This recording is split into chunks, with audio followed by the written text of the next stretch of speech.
pumapasok sa tres dahil kalit yung ring.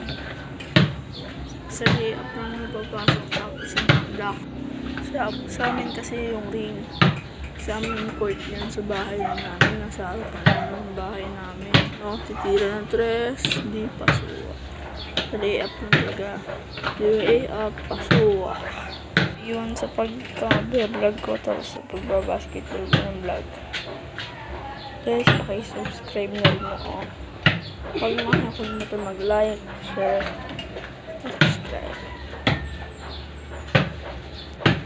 Ayun, hindi na lagi pumapasok. Ayun, hindi pasok. Layup lang ako, layup, pasok. Ako lang mag-isa kasi dyan. Wala kasi mga kuya ko. Natutulog pa. Kaya ako mag-isa ngayon lalaro. At yan, lumayup ulit. Di pasok. Lang pumapasok guys. Yung tira ko. Yung layup. Yan guys. Tumira ng tres. Pasok ang Lunes. Yun nga guys. Malapit na. Hindi pa rin shoot.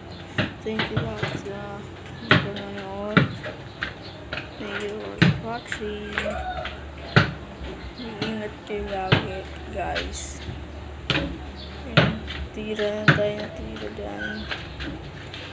Hindi pa tayo layup. Layup. Pasok na naman. Guys, see you next week. Bye.